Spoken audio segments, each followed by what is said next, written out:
Fox News alert, OJ Simpson could find out later today if he will be a free man shortly.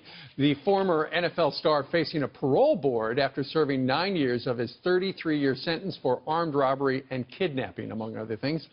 This after he was acquitted of murder, a double murder, back in 1995.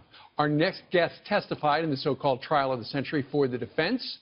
Joining us right now is forensic pathologist and Fox News contributor, Dr. Michael Baden. Good morning, Dr. Good to see you. All right. So we're talking about two different trials. The first one was the murder trial. He was found not guilty. What exactly did you do in that trial? I'm a forensic pathologist. I discussed the autopsy, what was done well and what wasn't done well with it, and what the autopsy shows. I didn't testify.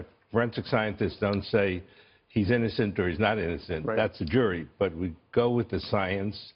And I think the science in the first murder trial wasn't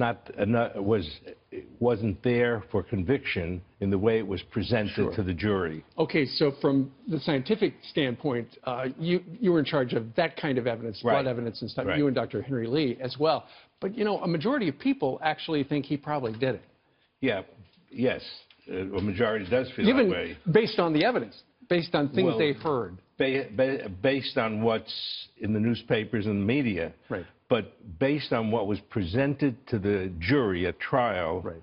The jury felt unanimously, very quickly, within an hour or two, that the prosecution did not present enough evidence to convict him. Fast forward a couple of years, he's in Las Vegas. He bursts into somebody's hotel room. He tries to take back stuff that he felt was his. He winds up in another trial. He winds up a 33-year sentence. Many people, Dr. Baden, said that that particular sentence was so heavy because they were essentially convicting him of the double murder that he was found not guilty of. Yes, it was a revenge verdict, and not a revenge verdict. He was guilty of stupidity, but the sentence was to teach him a lesson.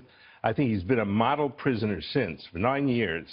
And what's interesting, he's now been in there longer than a plea deal that the district attorney had offered in the Las Vegas trial, which was turned down by the defense. It's interesting. Fred Goldman, the father of one of the people who was murdered back in '94, he feels that OJ should stay in jail. But then again, the victim in this particular crime, this Bruce Fromlong guy, he says let him out.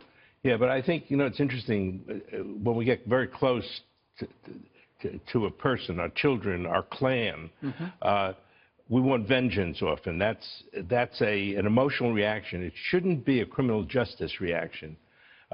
He should not be further sentenced as vengeance or revenge, even though I, as a parent, might want it to be. And that's one of the reasons we have a criminal justice system. In the old days, Hamilton and Burr used to fight it out because of revenge rather than having the law take over. And I think that if he doesn't get parole, it'll be really for revenge and vengeance rather than for what's right in the criminal justice system. Back in '94, it was referred to as the trial of the century. Now they're calling what's going to happen this afternoon in Las Vegas as the parole hearing of the century. Yeah, I've never seen so much interest in a parole hearing. You know what? And it's going to be on the Fox News channel and all the other channels as well. That's terrific, and we'll hope they get it right. All right. We always do. All right. Dr. Baden, thank you very much for joining us live. Good to see you. Thank you.